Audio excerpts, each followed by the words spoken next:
Oh, Adam Scott with a bad miss. And we are live on the video feed, going live on radio with Joe Simon in 5, 4, 3. And welcome, folks, here on American Insider, Sports Talk 1050 WTKA, online at WTKA.com. Sam Webb, Mr. Ira Weintraub on the other side of the county. And, of course, as we do every single Friday, the Michigan football breakdown with the Silver Fox himself, affectionately named that by our former business manager, Bonnie, but it's stuck. It's stuck, and you want to talk about guys in this town who people know because by sight, but certainly because of his expertise as the top criminal defense attorney in this area, and one of the top in this state, certainly in the country. When you look at some of these pundits on the airwaves, I think Joe stacks up with any of them. I'm talking about Joe Simon. Joe, how are you? Good morning, Sam. Thankfully, we're all good. Ready to go. I hear you. So I brag about your expertise all the time, being greater in your day job than it even is on the football side of things, where you really flash your football prowess and knowledge. But in the courtroom is where you really get it done. Joe, tell folks about the law offices of Joseph A. Simon. Sam, we're nothing but a criminal defense law firm. It's all we practice. Misdemeanor to felony, primarily in Washtenaw County, but all surrounding counties as well. Sam, that's anything from drunk driving cases, domestic assault cases, assault and battery cases, campus crimes for students, all the way up to serious homicide cases. Nothing too big, nothing too small. That is our day job. That is our passion. I spent most of the day in court yesterday, actual court, not Zoom court, the real deal, conducting hearings. And that may be phasing back down. We may not be able to be doing that too much longer, but either way, we have the capability of doing it remotely or in person. All right. So, Joe, and of course, the MichiganDefenders.com. Again, the MichiganDefenders.com if you want to get in contact with Joe. Also, if you want to follow along with the plays that we are going to get into on the Michigan football breakdown, go to the MichiganDefenders.com, click that video link, and you'll see the video package that we're going to get into. But Mr. Simon, let's start off like we always do with kind of your broad brush, your big takeaways. Sam, I think maybe we need to change the inflection of the title of the segment of the Michigan football breakdown to Michigan football breakdown. We've watched Michigan football kind of hit a low point, pardon me, and we've really had a breakdown. And one of the things that's frustrating people is, a lot of people, including me, point to game situation, game play calling on both sides of the ball. I want to illustrate a couple of things that are frustrating regarding Michigan's in-game play calling. Not necessarily the game plan coming in, but what we do or sometimes don't do with respect to in-game adjustments. And that's really kind of where I want to begin the film clips. Mm-hmm. I'm going to try to do a better job of sharing my screen this week, Sam. And one of the first things that I want to do is talk about, let's see where I'm at. All right, it's going to take me a second, folks. We're going to go to corner read 1 and corner read 2. So hopefully folks can see this. Am I sharing?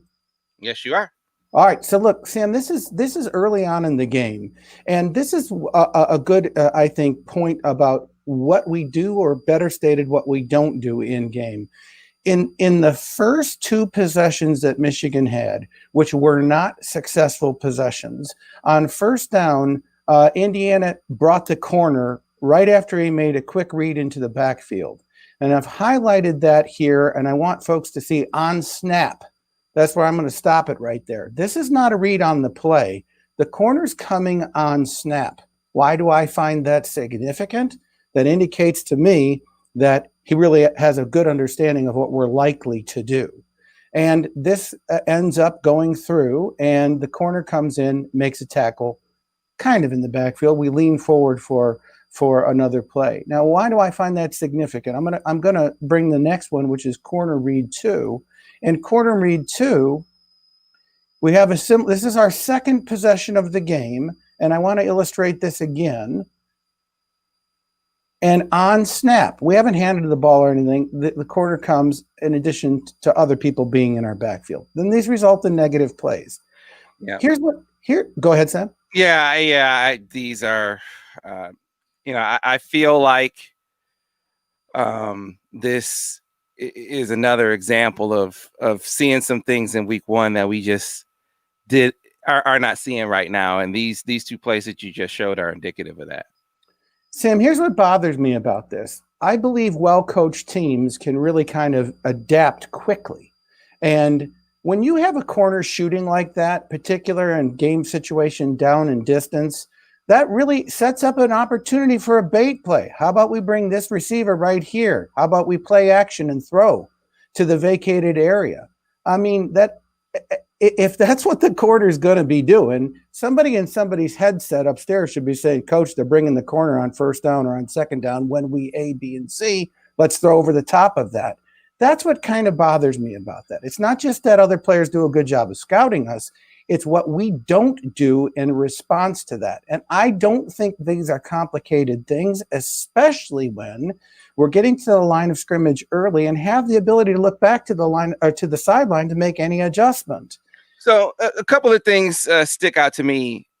When you say bring the corner, I think that you're absolutely right that these are on snap things. I don't think these are blitzes. Like this play we're watching right now is a trap corner. And he triggers on the snap of the ball and gets downhill really quickly. On the first play you showed, they motioned in, and on each of these plays, your receiver is supposed to get a block.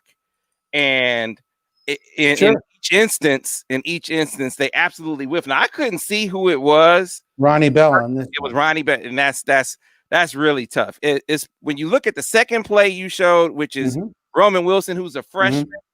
I mean, it doesn't excuse it, but you understand. You understand it a little bit more.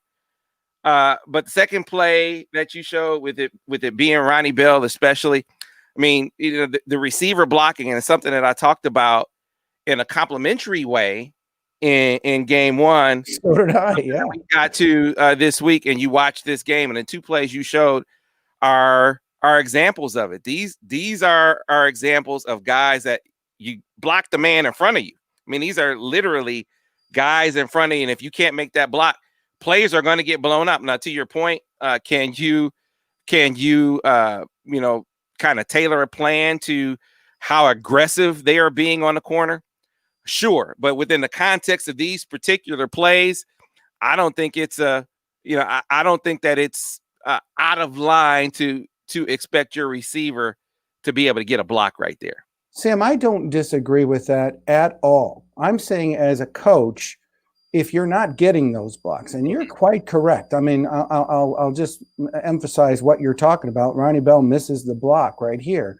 But as a coach, there's an opportunity in game there. Look, this is what they're doing. We missed the block there, but what can we do to counter? I just think that presents opportunity. I find that if we're really trying to get speed and space, that in-game adjustments on both sides of the ball, and I'm going to be turning that to the other side of the ball shortly, are really troublesome to me. And I do think that is not too much to ask. I think that we see that with other teams. I'll give you an example from another offensive example. And this is a clip called Second Down Blues. And maybe I'm being too visual for those who aren't following on video. So maybe I should document more by words. So this is a second down play. And this is 2nd and 7 Michigan. And we are coming up to the line of scrimmage with a lot of time on the clock. We're set. So 19 seconds are on the clock, Sam, as for the play clock, pardon me, for the snap count. And we're set. Now, Michigan's looks at the defensive alignment, and Sam, this is pretty standard based defense. Got 3 linebackers all showing they're staying home. This to me looks like to be a run defense, a zone, but a run defense or suited for it toward the interior, not the perimeter. We do not look back to the sideline here. This bothers me. In other words, defense is set. Don't look to be moving around much. We don't look back to the sideline. And we actually have some missed blocking assignments here, but the play is an interior running play. Now, why does this bother me? We had troubles on second down in this game. real bad troubles. And we could definitely point to execution. There's no question. Even on this play, we could see 2 or 3 miscues here. My point is, though, we've got a ragtag bunch of offensive line, some replacements, some health issues, etc. There should be, to me, something different coaching-wise. Look, if we're not able to execute here or there, particularly in the interior, got to have a better answer. Can't just keep going to the same well. We had too many third and long situations for Milton. And you know what, Sam? I actually, looking at the film, the one thing that kind of stood out to me was he played a better game than I thought he did, he being Milton.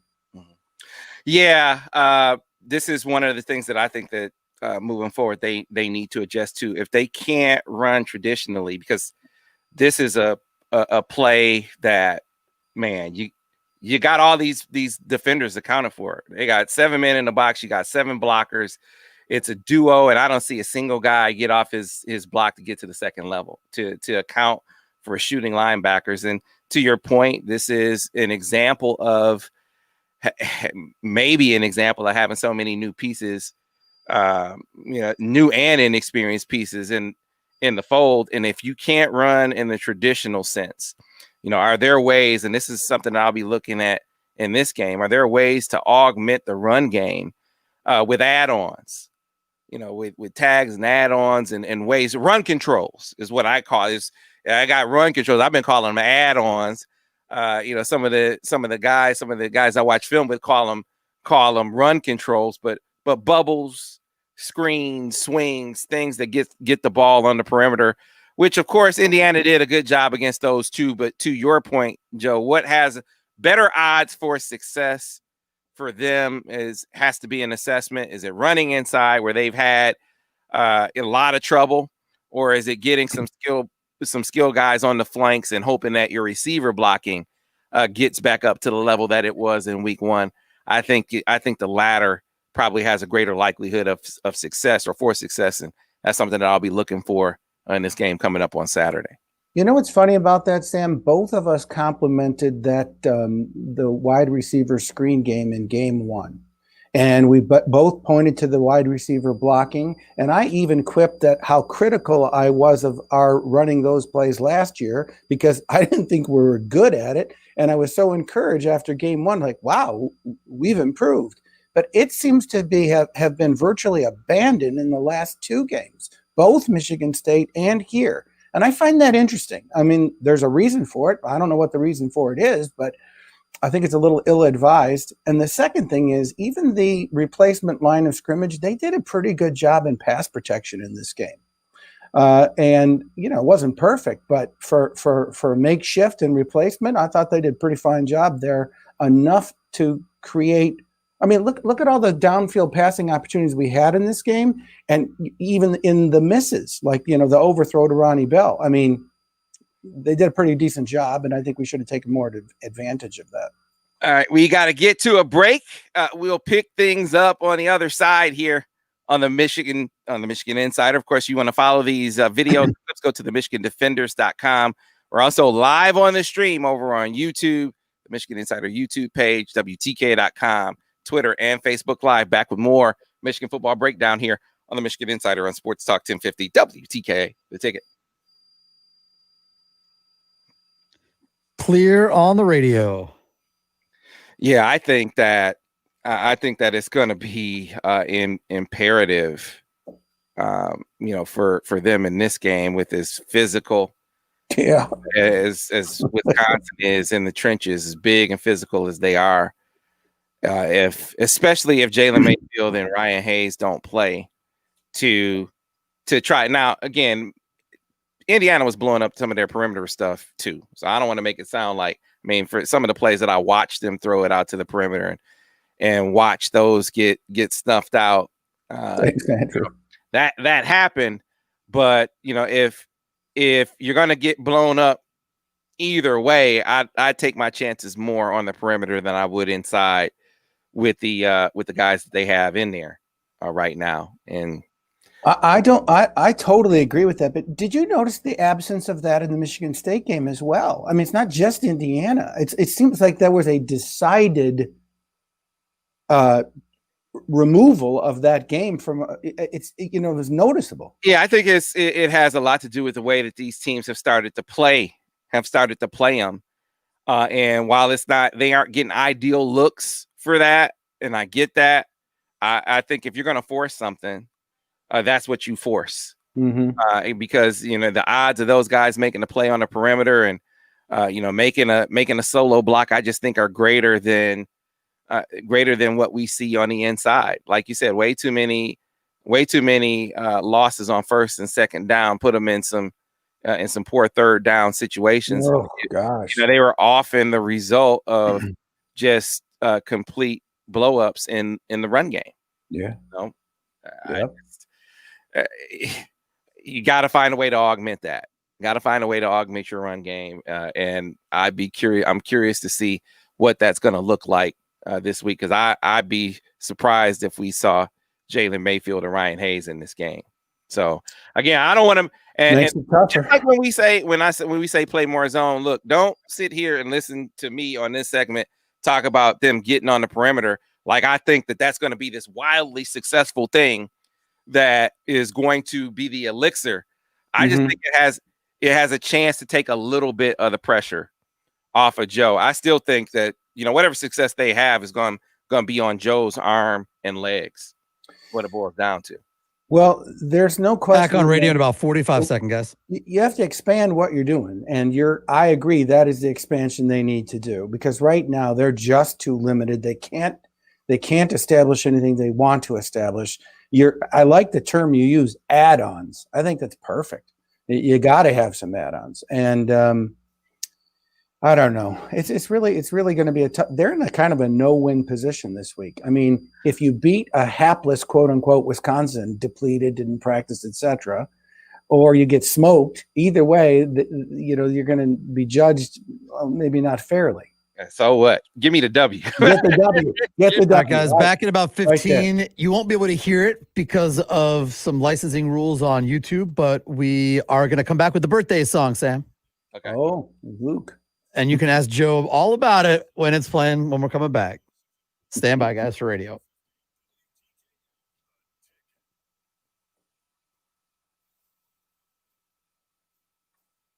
All right, coming back on radio in 5, 4, 3. And we are back here on the Insider Talk 1050 WTKA online at WTKA.com. Sam Webb, Ira Weintraub, and Joe Simon from the law offices of Joseph A. Simon. And of course, we're here on the Michigan Football Breakdown, and we're coming back with the birthday song. And Joe, whose birthday is it? It's the mighty Luke Simon's birthday. 22 years ago today, he was born on Friday the 13th. Okay. Thanks for the shout out, guys. Appreciate that. Yeah, man, absolutely. All right. So that's why he's a Sparty. He was born on Friday the 13th. Maybe that explains it. Yeah, let's get back to the breakdown. You can follow the clips if you aren't with us on the stream, which is you can find on WTK.com, on the Michigan Insider YouTube page, on Facebook Live, and on Twitter via Periscope. You can also go to the MichiganDefenders.com, click the clips there, and follow along. So where are we going now, Joe? 2 zones and a man. So I'm going to move to the defensive side of the ball. Sam, I want to be consistent. Oftentimes I say that I judge the wisdom of a play call not on its outcome.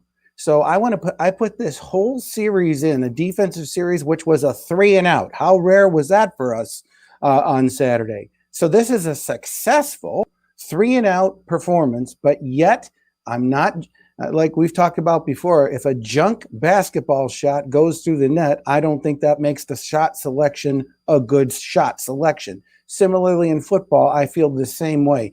I want to point this out for a lot of reasons, because this goes to the timeliness of what we're calling and what we do in game. This is 3 straight plays. Indiana's got the lead. It's 7-0. This is their I think it's their second drive, might be their third, but anyway, they're got a good momentum possibility. And we run, and I'm going to let this all play out, Sam. We run two zone defenses, one with a little bit of a mix-up and a handoff, which is coming up right now. There's a little mix-up there, but nevertheless, there's a zone that's a no-gain play for them. Here's what I like on the second down play. This is something you and I talked about in the countdown to kickoff before the game, disguising our coverage more. Michigan walks everyone up, showing blitz. They walk everyone up again a second time. Indiana changes the play. We come out in a zone and blow that play up. That's great defense. But here's what we do on third down. This is 3rd and 6. And I'm going to hold the play here for a second.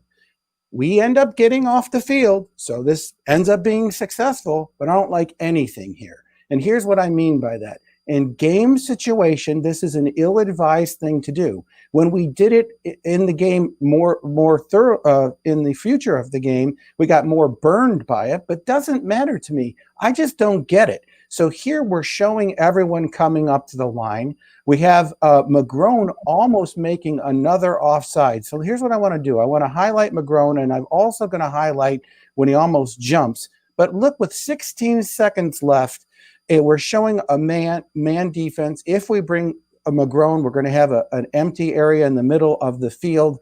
We have Indiana checking back to the sideline, making an adjustment. Okay, they did that the play before, but we don't adjust. For all of those 19 seconds, we stay just where we are. They have a lot of time to look things over. They look back to the sideline again, and I think they get exactly the matchup they want on the defense they expected. It's just a little bit of a late and overthrow to the sideline.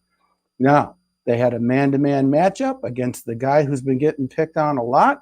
The play did not succeed, but I put that in there to show equal time. I don't think that was a wise thing to do. I think we got burned by the times we did things like that.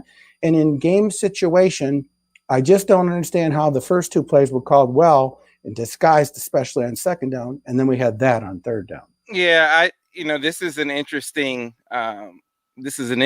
grab, because this was a formation that we saw Indiana go to a few times, and they did get Michigan with it on a few occasions. And then we saw Michigan actually adjust to this with how they handled the handoffs on the perimeter. There was one, I think it was a third down situation where they did not pass it off on the outside, and you wound up having Vincent Gray, who's obviously the corner on the outside, have to track his man all the way across the field, and where they didn't pass it off. And then the next time you saw it, Michigan did pass it off, and you had Dax Hill taking anything to the inside, and it was a play where he missed the tackle, which he doesn't typically do. But you saw some adjustments within this defense to handle this particular formation a little bit better. My issue, and I think you highlighted here, is it was more with the linebackers in zone coverage. Now they had some the secondary, not to excuse the rough day they had in coverage. They were at least in position to make some of the plays and got penalties. There are a lot of instances where the linebackers were not in position in zone coverage to make anywhere close to a play on the football. And this was one of those instances. Funny you should say that, Sam, because good segue to the next clip, which is called Curious Defense. Now, we've actually done this, I think, at least 3 times by my memory. And I think I'm not sure if this is a design issue or an execution issue, but this is a play where we have people, in my view, way out of position, either by design, and I hope that's not true, or by execution. So it's 2nd and 6, Indiana 17-7. This is second quarter, late second quarter. And we have, I'm going to highlight 3 players. I'm going to, I left the highlight. I have McGrone, I have, I think, Barrett, and I have our end, and all highlighted. I want everyone to look at the angles they take to the play. We have an angle in, we have McGrone coming forward, we're moving Barrett all the way to the other side. This is all on snap, by the way, Sam. So this is not a read to the ball, although I would say McGrone is reading the play. But what happens is we leave an entire section of the field unaccounted for. Now you do have a one-on-one block situation and you have a safety coming up. Okay. But this is, to your point about linebackers, I'm not sure if that's a blown assignment or if that's a design. Either way, it's troubling. I think it's on the defensive end on this play. What I see on this play is you have Michael Barrett. He's in man-to-man on that H-back, and they run a split zone. And so he's going to the other side, following or tracking that H-back. And for whatever reason, and maybe you can call this the absence of Aiden Hutchinson, but your defensive end spikes inside and leaves the outside wide open. He needs to set that edge. You got two guys in the same gap, and this is absolutely on the defensive end. I think Michael Barrett he's in man-to-man, so he has to follow his guy, which is what he did. It just happened to be a run play. This should have hit. It should have gone inside, and if the defensive end does his job with his outside arm free, it does go inside. But this is what happens when you have inexperienced guys on the football field. Unfortunately, Hopefully he learns from this. Yeah, but Sam, even in game one, we had trouble with the edge with all our complement of players. Both linebackers not setting the edge right, and our defensive end with Hutchinson too. And I think we saw some of that in the Michigan State game as well. And I agree, this is a young player. But point is, we had trouble with that all season, and we can't lose perspective of that. Sam, I'm only going to go to one more clip, which is a perfect throw. And the reason I'm throwing this play in there is even if we do everything right, this is a zone coverage that Michigan's in. This is a big conversion for Indiana on third down. I mean, I think this is if I'm in a film room with the players, I'm going to say everybody did everything right here. The line got good pressure, really good pressure, force a kind of a quick throw. The defensive coverage is just fine. You've got a zone, so there are spots in that zone. And son of a gun, does he make a perfect throw? And there's even a great hit after the ball comes into contact with the receiver's hands. That's great defense. Problem is, they executed perfectly. Yeah. Hey, look, man. You look at this play. I'm saying, hey guys, you actually did it right this time, and the dude made an outstanding play. There are enough instances in this game film where there is no linebacker in the frame or there was no defender in the frame to look at this one and say, hey, this dude dropped it in a perfect position. That's good defense. It's just better offense. Sometimes you got to tip your cap. This is one of those times where I don't think you're beating your head, beating them upside the head, metaphorically, of course, about, what are you doing? This is one where you tip your cap to Michael Penix Jr. I totally agree with that, and I wanted to make sure I put that in there because you got to give credit where credit is due. We did run a lot more zone, and sometimes we ran it very well. Someone just mentioned something I just saw on the screen about the offsides. I think we can't not talk about that. The discipline issues throughout the season so far have been really awful, and in particular this game. I mean, 1, 2, maybe, and people talk about it being a young season, etc. But we have our veteran players doing this, and also, per our opponents by comparison, we've had more practice time than anybody versus the opponents we've played from right at the start of COVID through the season. That's a tremendous problem, and it doesn't reflect a well-coached team. You can't blame everything on the coaches, but when you have things like that, as consistently, 5 of them. Yeah, it's terrible. All right. So anyway, I want to talk a little bit about one concept that came up earlier in the week. Coach Harbaugh's press conference was interesting to me this week. I heard you say a little bit on air this morning about who you might expect to see on the field when he referenced younger players playing. I actually am going to take a shot that he was speaking to something else in addition to what you were saying, Last week I got up here and I said, I speculated the things that could breach trust in a locker room. I'm just saying from my own experience. And one of the things I said is, if you preach meritocracy, if you preach competition, but players don't see that being merited out, that can cause problems in a locker room. I actually think Coach was talking about that.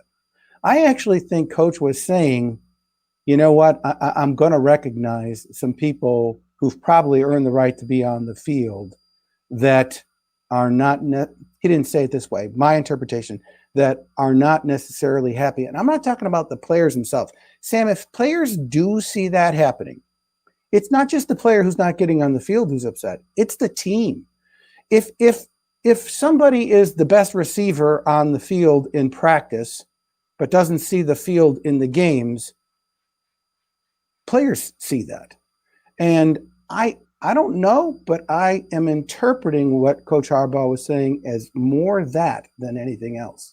I spoke to this earlier in the week, even before the press conference on Monday, saying that, look, when you have some of the poor performances that they've had here over the first few weeks, if those same guys continue to go on the field without any rotation, any sort of deference being given to other guys grinding in practice, even having an opportunity to show that they might be able to perform better under those circumstances, it does send the message to some of the other guys. Why am I grinding? What am I working for if the guy in front of me, or if that guy can continue to play that way and there's no consequence to it? So I agree.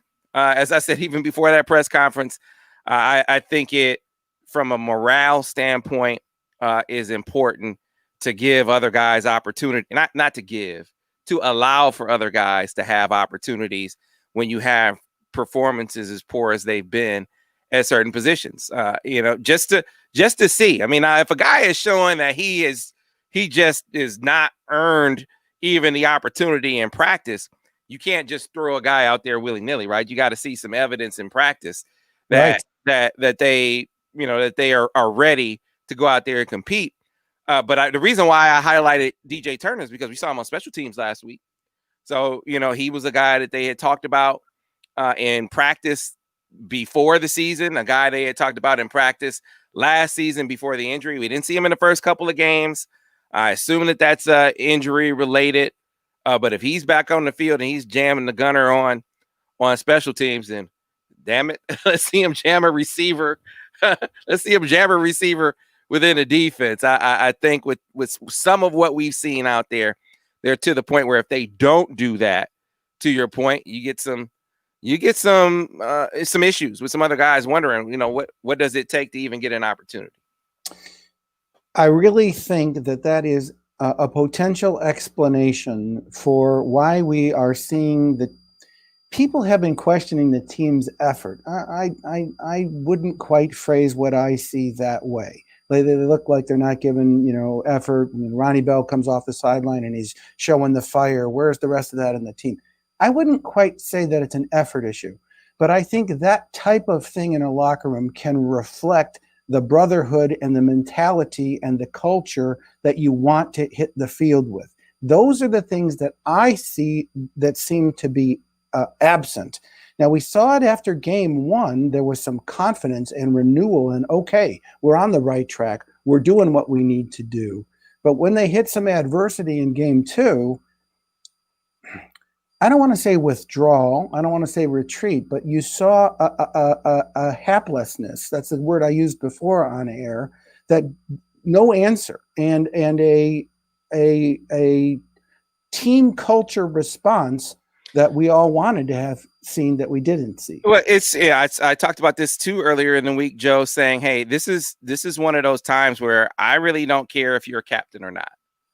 Ordinarily that would fall just on the captains, but the guys who I saw stepping up the most emotionally, Ronnie Bell, who's not a captain, Joe, who's not a captain. I mean, those guys kind of gave them a spark emotionally in that game, and whatever opportunity they had to come back was really about those two, especially in the lead they had. And then defensively, you're looking around. I know it's not in his DNA as far as his mentality is concerned, but Dax Hill's the best player on defense. He's not a vocal guy, but in trying times, Joe, it just feels like your best players, and those were your three best players on Saturday. You feel them not just in their play, but to the extent that they can vocally and emotionally as well. You got to feel them in that way too, and hopefully that'll be the case moving forward. Doesn't matter if you aren't a captain, as far as I'm concerned. Whoever can provide it, especially if it's your best players, do it, and hopefully that'll be the case for Michigan moving forward. Well, Sam, we'll see. Tomorrow is we got to get to a break. Tomorrow is almost a desperate situation for us. We may not play football games for the foreseeable future after tomorrow, the way things are going. They need that W. We got a fairly depleted, non-practice Wisconsin squad. If we win, fantastic, even though some might say, well, they weren't at full strength. We need it anyway. But the second thing is, if they lose, the credibility is really damaged and maybe not recoverable. Yeah. Let me throw Kwity Paye in there too, and that's assuming that Kwity Paye is available. I mean, you saw him come up with an injury last week too, so don't know what his availability is. For as much conversation as there is about Wisconsin coming off this COVID shutdown, I mean, Michigan's injury circumstance is pretty significant when you consider both tackles were out last week, and remains to be seen if either of them are going to be available in this game. And then Aiden Hutchinson obviously lost for the season last week, and Kwity, what was it, third quarter he went out? Mm-hmm. I mean, we'll see. You might have even more youth and inexperience there on defense to start this game than you had even last week, which makes the odds tougher. But those are the breaks, Joe, right? There are the breaks. And Sam, because of the breaks, you sometimes have to take advantage of it. I just want to say one thing about going into this game. Tempo, tempo, tempo. If you have a team that doesn't have game legs for 2 weeks, run them, run them, run them. We have an opportunity on offense if we go tempo, tempo, tempo to really tire out Wisconsin. That's the situation they're in. We got to take advantage of it. Absolutely, Joe. I know you're going to join us on the KeyBank countdown to kickoff, my man. So get rested up, stay safe. Keep doing what you do over the law offices of Joseph A. Simon. Tell folks who are in need of criminal defense how they can get in contact with you. The easiest way is the michigandefenders.com, but you can also find us at 734-887-6200. Washtenaw County based, but all surrounding counties as well, located right across the street from Michigan Football Stadium. Sam, this morning I was looking out my window and the lights were on. They're testing everything. Everything looks good over there. So we're right across the street from Michigan Football Stadium, always on available 24/7 access. All right, my friend. Talk to you tomorrow on the KeyBank countdown to kickoff. Really looking forward to it. You stay well as well. And Ira, let's watch that Masters too. All right. That was Joe Simon. You can find him in the law offices of Joseph A. Simon at the MichiganDefenders.com. Again, the MichiganDefenders.com. We got to get to a quick break. Be back on the other side here on the Michigan Insider on Sports Talk 1050 WTKA, The Ticket.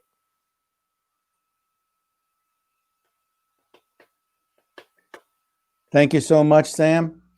Clear on the radio. Ira, how we doing? How we doing in the Masters? What's happening? Not too bad. McElroy just ended up in the bushes. We say goodbye to everybody on the stream. Bye, stream.